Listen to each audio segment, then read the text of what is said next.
नमस्कार मित्रांनो, मी डॉक्टर संतोष बिरादार.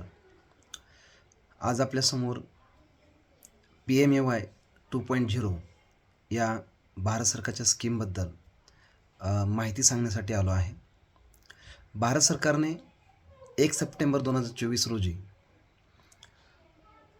किंवा त्यानंतर शहरी भागात जे राहणारे लोक आहेत त्यांच्यासाठी ही सबसिडीची स्कीम चालू केली आहे.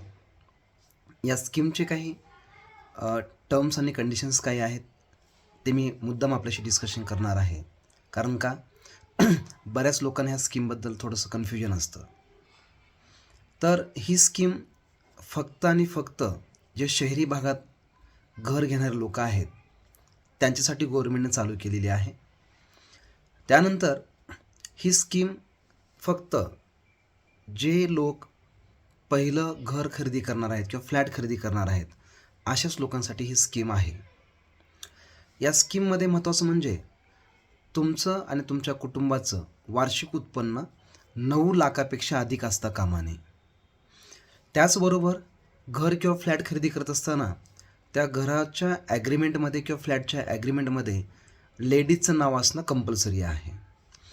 त्याचबरोबर जे तुम्ही घर खरेदी करणार आहात त्या घराचा कार्पेट एरिया 120 स्क्वेअर मीटरपेक्षा अधिक असता कामा नये. त्याचबरोबर घराची किंवा फ्लॅटची जी ॲग्रीमेंट कॉस्ट आहे त्या ॲग्रीमेंट कॉस्ट 35 लाखापेक्षा जास्त असू नये व लोनची अमाऊंट जी आहे ती मॅक्सिमम 25 लाख असावी असे ह्या स्कीममध्ये सांगितलेलं आहे. या स्कीम अंतर्गत जी तुम्हाला सबसिडी मिळणार आहे ती सबसिडी जास्तीत जास्त 1,80,000 रुपये मिळेल आणि ती सबसिडीची रक्कम 5 इक्वल इन्स्टॉलमेंटमध्ये त्या ठिकाणी तुम्हाला दिली जाईल. त्याचबरोबर अत्यंत महत्त्वाचं म्हणजे जर आपण एका बँकेतनं दुसऱ्या बँकेत लोन ट्रान्सफर केलं तर ही स्कीम तुम्हाला मिळेल का किंवा याचा फायदा मिळेल का? तसं होणार नाही आहे. लोन ट्रान्सफरसाठी ही स्कीम अवेलेबल नाही. त्याचबरोबर लँड किंवा प्लॉट खरेदी करण्यासाठी सुद्धा स्कीम ही तुम्हाला मिळणार नाही आहे. फक्त आणि फक्त शहरी भागामध्ये फ्लॅट किंवा घर खरेदी करण्यासाठी PMAY 2.0 ही स्कीम तुम्हाला सेंट्रल गव्हर्नमेंटनं अवेलेबल करून दिलेली आहे.